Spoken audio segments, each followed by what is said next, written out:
లాస్ట్లో నా ఉపన్యాసం మీకు కొత్త కాదు. నేను మీరు టైం అయితే 2 గంటలు మాట్లాడతా, 3 గంటలు మాట్లాడతాను.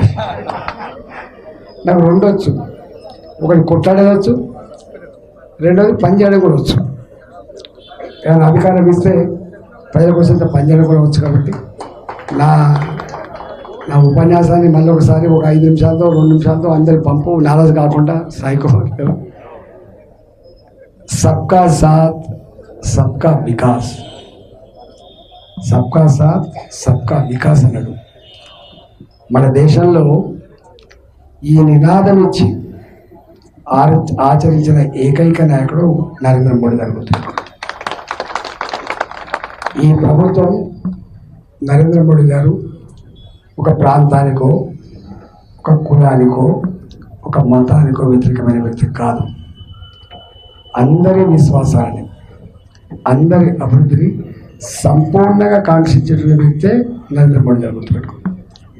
నేను కూడా చాలా విద్యార్థి ఉద్యమాల్లో ఉన్న, రాజకీయాలు చూసిన, 25 సంవత్సరాలు అన్ని పార్టీలు చూసిన. కానీ ఇంత మెటికులస్గా, ఇంత ప్లాన్డ్గా, ఎక్కడికి ఇంత దొరకకుండా, తప్పు దొరకకుండా 10 సంవత్సరాల కాలం పాటు దేశాన్ని నడిపిన ఏకైక నాయకుడు నరేంద్ర మోడీ గారు. 100 చెప్పిపోవచ్చు కానీ 100 చెప్పను నేను. ఎందుకంటే ఉత్తగానే మద్దతు ఇయ్యరు. నేను వారిద్దరం కలిసి పనిచేసింది ఒక సందర్భం ఉంది. మోడీ గారు నేను, అది కరోనా సందర్భం. ఇండ్లే తాళం వేసుకొని బతుకుంటే ఏదైనా చేసుకోవచ్చు అని చెప్పి భయపడ్డా, వణికిపోయిన రోజులలో చుట్టాలు రాలే, ఇంకొక వాడకట్టలు రాలే, భర్తకు కరోనా వస్తే భార్య పోలే, కొడుకు కరోనా వస్తే కుటుంబం పోలే, చనిపోతే కూడా ఆ శవాన్ని వాళ్ళే ఖండన చేసింది తప్ప కుటుంబ సభ్యులు పోలే. అలాంటి సందర్భంలో ప్రతి 15 రోజులకు ఒకసారి, ప్రతి 15 డేస్కి ఒకసారి మోడీ గారికి ఇక్కడ ఉన్న ముఖ్యమంత్రి గారు, ఆనాడు ఆరోగ్య మంత్రిగా వీడియో కాన్ఫరెన్స్ పెట్టారు. నాకు అనిపించేది, ఏమీ లేకపోయినా ధైర్యాన్ని అందించి దేశాన్ని కాపాడిన నేత మోడీ గారు. రెండో అతి ముఖ్యమైనది ఏంటంటే, ఈ వేదన చూసిన తర్వాత మీరు చూస్తే మీకు మేడ్చల్ రోడ్ల వేల మంది నిత్యం పోతుంటే, తెలంగాణ పోతున్నాక ఏమని పోయేది వాళ్ళు, చచ్చిపోతే నా ఊరికి పోయి చచ్చిపోవాలి, చచ్చిపోయిన శవాన్ని కుక్క సాగు కాకుండా నా కుటుంబ సభ్యుల మధ్యనే నాది ఖండన చేయాలి. 1500 బెంగాల్, ఒడిస్సా, యూపీ, మధ్యప్రదేశ్ లాంటి ప్రాంతాలకు పోతున్నప్పుడు ఏడ్చింది. గా కాలంలో ఇంత వేదన మానవాలు అనుభవిస్తారని చెప్పి కళ్ళు కూడా ఊహించలేదు. దీనికి ఒక పరిష్కారం కావాలని చెప్పి మొట్టమొదటిగా అతి తక్కువ కాలంలో మన దేశం చాలా పేద దేశం అంటారు. చాలామంది కూడా భావన ఏంటంటే, ఏదైనా కొత్త తయారు కావాలంటే అమెరికా, జపాన్, యూరోప్, లండన్ ఇట్లా అనుకునేది. కానీ అలాంటి రోగానికి వ్యాక్సిన్ కనుగొని ఈ దేశ ప్రజానీకానికి 2 డోసులు 3 డోసులు కూడా కాకుండా ప్రపంచ ప్రజానీకానికి అందించి కాపాడిన బిడ్డ నరేంద్ర మోడీ గారు. ఇంకా మొన్న ఏదో గునియా అనే దేశానికి మన ప్రధానమంత్రి గారు పోయింది. 5:30 తర్వాత వాళ్ళ దగ్గర 5:30 తర్వాత వాళ్ళ దేశంలో అఫీషియల్ ప్రోగ్రామ్స్ ఉంటాయట. ఎవరి పెద్దలు వచ్చా కూడా రిసీవ్ చేసుకోవట. వాళ్ళ సాంప్రదాయాన్ని, వాళ్ళ నిబంధనలు పక్కకు పెట్టి మోడీ గారిని రాత్రిపూట రిసీవ్ చేసుకొని, రెడ్ కార్పెట్ రిసీవ్ చేసుకొని, ఆ దేశ అధ్యక్షులు నరేంద్ర మోడీ గారికి మొక్కిన తీరు ఇప్పటికి మనం మర్చిపోం. ఒకప్పుడు ఎట్లుండే మన అబ్దుల్ కలాం అమెరికాకు పోతే బూట్లు ఇప్పించి, కోట్ ఇప్పించి చెక్ చేశారు. ఏందా ఆయన మా ప్రెసిడెంట్ ఆఫ్ ఇండియా, నీ దేశానికి ఉంటే ఉండొచ్చు, కానీ మా దేశంలో మావాడే గొప్పోడు కదా, మీ అమ్మ నీకెంత గొప్పదో మా అమ్మ మాకంత గొప్పదని చెప్పి మనం నిరసన చెప్పాము. కానీ మా దేశం గిట్టే ఉంటుందని చెప్పాడు. కానీ అలాంటి దేశం మన ప్రెసిడెంట్ ఆఫ్ ఇండియా, మన ప్రధానమంత్రి అమెరికాకు పోతే రెడ్ కార్పెట్ స్వాగతం వస్తుంది. రెడ్ కార్పెట్ స్వాగతం ఎవరు గుర్తుగా రాలే.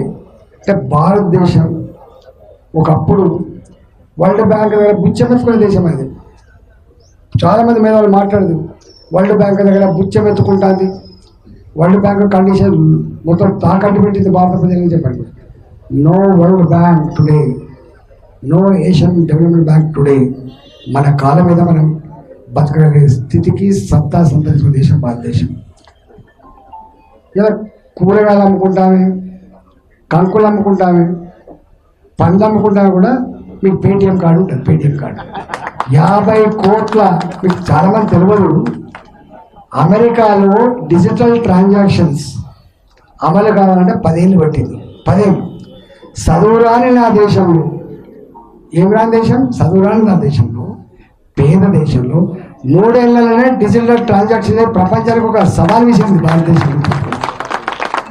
మాకు చదువు రాకపోవచ్చు కానీ తెలివి ఉందని చెప్పి నిరూపించిన దేశం భారతదేశం. దాని నాయకుడు నరేంద్ర మోడీ గారు గుర్తుపెట్టుకోండి. అందుకని వచ్చి నేను 2 గంటలకు మాట్లాడతాను కానీ నాకు టైం లేదు, మీరు అర్థం చేసుకోండి. నేను ఒకటే నా గురించి కొత్త, కొట్లాడితే కొట్లాడే బిడ్డ. ఇంతకుముందు చెప్పినాం. రాజశేఖర్ కొట్లాడేది నేనే, కిరణ్ కుమార్తో కొట్లాడేది నేనే, రోషన్తో కొట్లాడేది నేనే, మళ్ళీ కళ్ళు నెత్తికెక్కిన ఈ ముఖ్యమంత్రితో కొట్లాడేది కూడా నేనే. మళ్ళీ అధికారం ఇస్తే ఆ విద్య నేర్పిల్లి మీరు, ఆ విద్య నేర్పిల్లి మీరు. మంత్రి అయితే ఏం చేసిందో చాలామంది తెలుసు. వాటికనే ఇదంతా రాలే. నాకు ఎంత అదృష్టవంతునంటే, ఒకనాడు నేను నా హుజరాబాద్కు ఎమ్మెల్యే ఉన్నాను, నేను మస్తు ఆశీర్వదించాను. కానీ నేను 22 సంవత్సరాలుగా పరిచయమైనటువంటి కొన్ని లక్షల మంది ఉద్యమకారులు కావచ్చు, లక్షల మంది రకరకాల మాతో కలిసి నడిచిన కావచ్చు, వాళ్ళందరి ఆశీర్వాదం పొందే మంచి అవకాశం వచ్చింది మల్కాజ్ ద్వారా. ఇప్పుడు అన్నారు కదా, మేము చూసినాం, మీకు అక్కడ పనిచేసినా కానీ మాకు ఓటు హక్కు లేదు. ఇవాళ పనిచేస్తాం, ఓటు హక్కు కూడా మీకు లేదు. నా మీద ఎత్తుతా అన్నట, వీళ్ళు ఓడగొట్టాలంటే ఏం చేయాలి? గాయనే ఏం చేయలేకపోయింది, కీళ్ళు ఏం చేస్తారు. మొన్న నేను పోలేదు కాబట్టి హుజరాబాద్కు అన్యాయం జరిగిపోయింది. కానీ ఒక్కరోజే పోయినాను. నమ్మిన మా వాళ్ళు నాగం పట్టించారు. నాకు తెలిసి హుజరాబాద్లో అన్ని 100 కోట్లు ఖర్చు పెట్టిండు. నాకు ఎన్నడూ మీకు చెప్పుకోవాలి, మామూలు కూడా ఇక్కడ ఒక 20 మంది కనబడతాను. హుజరాబాద్లో వచ్చింది ఇక్కడ కనబడతాను. ఎన్నడూ ₹1 పంచని నాయకుడు నేను, ఎన్నడూ ఒక దావతీయ నాయకుడు నేను. కానీ కో అంటే మాత్రం కో అన్న బిడ్డ నేను. వాళ్ళ కాళ్ళకు మునిగితే పన్ను తోపికే సర్వీ చేసిన బిడ్డ నేను. నన్ను పట్టుకొని ఇంక ముఖ్యమంత్రి అంటే ఏమంటాడే, అధికారం ఆయన కళ్ళు ఎతికెక్కిపోయింది. ఆయన కూడా ఆయన అంతకుముందు ఏమైందో మర్చిపోయింది. అధికారం, డబ్బు, ఈ 2 చాలా అపురూపమైనవి. ఈ 2 చాలా అపురూపమైనవి. ఉచ్చిని వాడి చేతిలో శాస్త్రంగా ఉండవు. అవి దాన్ని నివారించుకుంటుంది. గొప్పతనం కావాలి ఆయనకు. ఆ గొప్పతనం నన్ను పట్టుకొని ఏమంటాడు ఆయన, నీకు ఎందుకైనా ఓటు అంటాడు. నువ్వెవడివి, నేనెవడివి? నేను 4 కోట్ల తెలంగాణ ప్రజలు మా బిడ్డ అని చెప్పుకునేటువంటి వ్యక్తి నేను. తెలంగాణ ఉద్యమంలో అత్యధిక కేసులు నా మీద ఉండే, అత్యధిక సార్లు జైలు లేను. నాకు ఒక ప్రాంతం ఉంటుందా, నాకు ఒక కులం ఉంటుందా? నేను పుత్ర సర్దిని, నీ పుత్ర సర్దిని, నేను తెలంగాణ బిడ్డనే. అందుకని నన్ను పట్టుకొని తెలుస్తుంది. పెద్ద పెద్ద పైసలు చూస్తానట, ఎవరు నిలబడమన్నా వాడు నిలబడతా అంటారు. నేను నిలబడుతున్నాను మొత్తం మీ దగ్గరికి. నేను మీకు అందరికీ విజ్ఞప్తి చేసి ఏంటంటే, మళ్ళీ డబ్బు సంచులతో వస్తారు, దావతలతో వస్తారు, నాయకుల ఆత్మగౌరవం వెళ్ళగలుగుతారు. అప్రమత్తంగా ఉండమని చెప్పి నేను కోరుతున్నాను. అప్రమత్తంగా తీసుకోమని కూడా చెప్పా, తీసుకొని వేసుకోమని కూడా చెప్పా. తీసుకోవడమే మంచిది కాదు. ఈ సందర్భం మనకంత చిన్నవాళ్ళం కాదు. ఆత్మను అమ్ముకోవద్దు, గుర్తుపెట్టుకోండి. ఓటు హక్కు నీ ఆత్మగౌరవం ప్రతీక. అని నాయకులుగా, ప్రజలుగా తప్పకుండా ఆ నిబద్ధత, ఆ క్యారెక్టర్ ఉండాలి. కాబట్టి రేపు రాబోయేటువంటి ఎన్నికల్లో మీరే కథానాయకులే. నేను చిన్న మనిషిని. నేను ఇప్పుడు ఏ ఇంటికి వస్తా, దండం పెట్టడానికి, ఏ వాడకానికి వస్తా, నేను నాతో ఎంత అవుతుంది, నేను ఎన్ని తిరగలుగుతా? తిరిగితే ఒక 10 సభలు తిరుగుతావచ్చు, ఒక 10,000 మందికి వెళ్తా కావచ్చు. రోజు 36 లక్షల మంది, 1/10th population of Telangana in Malkajgiri only. 10వ వంతు జనాభా ఇక్కడ ఉన్నది. 10వ వంతు ఓటర్లు కూడా ఇక్కడ ఉన్న పార్లమెంట్ కాబట్టి కలిసే ఆస్కారం లేదు. ఎవరికి వాళ్ళగా మీరే ఓట్లను నిలబడ్డట్టుగా భావించాలి. మీకు మీరే ప్రచారం చేసుకోవాలి, మీకు మీరే పోయి ఓటేసుకొచ్చుకోవాలి తప్ప వేరే మార్గాలు లేవు. దానికి వేరే మార్గాలు లేవు కాబట్టి దయచేసి మీ అందరినీ అంటే మీ ప్రేమకి మీ సపోర్ట్కి నేను ముగ్ధునైనా లక్ష్మణ్ బాధలు అట్లేమనుకోకు. మా ఈ రాజేంద్ర గారు వచ్చి ఎక్కువ మాట్లాడలేకపోయినా అనుకోకు, మాట్లాడుతున్నా అది కొత్తనా. నేను మళ్ళొకసారి రిక్వెస్ట్ చేస్తున్నా, వంశరాజుల సంఘం పేదోళ్ళే కావచ్చు, వాళ్ళు పేదోళ్ళే కావచ్చు, గుణానికి త్యాగానికి పెద్దోళ్ళమని చెప్పి నిరూపించిన వాళ్ళు.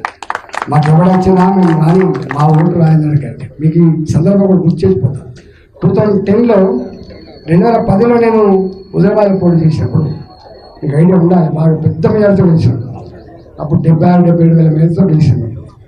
ఒక ఊరు దాని పేరు మాచినపల్లి, మా జమ్మగూడ పక్కన ఉంటుంది.